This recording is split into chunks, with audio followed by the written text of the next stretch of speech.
কি ভেবেছে ভারত? বাংলাদেশ আর কখনো ভারতের করদ রাজ্য হবে না। ভারতকে আমরা স্পষ্ট করে জানিয়ে দিতে চাই, যদি টাকাকে আরেকবার যদি দখল করতে চাই, এখানে তাদের সেই কর্মচারী হাসিনা, কর্মচারী আওয়ামী লীগ এখানে আর নাই।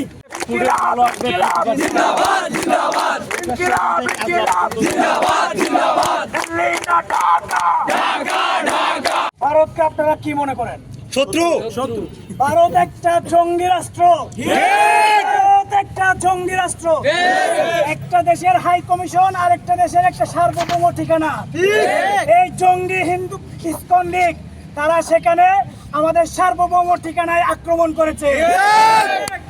ভিয়েনা কনভেনশন অনুযায়ী ভারত সেই ঠিকানা, সেই জায়গাটা আমাদের হাই কমিশনারদেরকে, আমাদের কূটনীতিকদেরকে নিরাপত্তা দিতে বাধ্য। এই জঙ্গি ভারত, এই জঙ্গি ইসকনের সদস্যদের হাত থেকে আমাদের হাই কমিশনকে রক্ষা করতে পারেনি। কি ভেবেছে ভারত?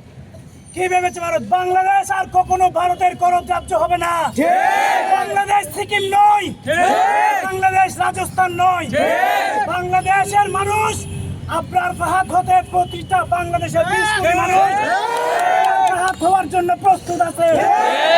বাংলাদেশের 20 কোটি মানুষের রক্তের উপর দিয়ে গিয়ে বাংলাদেশ ভারতকে বাংলা দখল করতে হবে।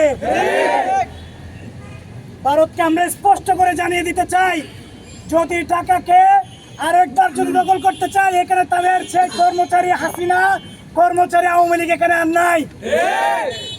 আমরা ভারতকে স্পষ্ট করে বলে দিতে চাই, ভারত যদি আর কোনোভাবে আমাদের সার্বভৌম কোনো ঠিকানায় যদি কোনো ধরনের ষড়যন্ত্র করতে চায়, আক্রমণ করতে চায়, দখল করতে চায়, তাহলে তাদের 7 সিস্টার থাকবে না।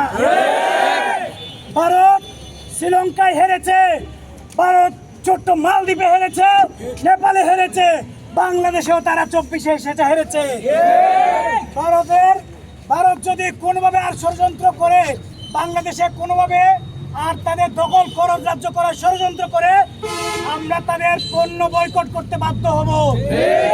20 টাকাতে 20 গ্রাম 50 গ্রাম করে যারা মাছ কিনে, বরবটি কিনে, তারা বাংলাদেশ দখল করার স্বপ্ন দেখে, সেই স্বপ্ন বাংলার জনগণের কাছে দুরিশ্বাস হতে বাধ্য হবে।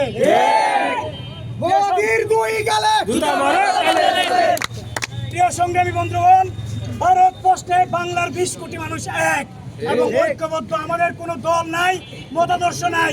ভারতের প্রশ্নে আমরা সবাই এক এবং অভিন্ন। ভারতকে প্রতিরোধ করার জন্য যখনই ডাক আসবে, যেই ডাক দিবে, আমরা শক্ত প্রতিরোধ গড়ে তুলবো ইনশাআল্লাহ। প্রিয় সংগ্রামী বন্ধুগণ, আমরা আগামীতে আরো কর্মসূচি দিব।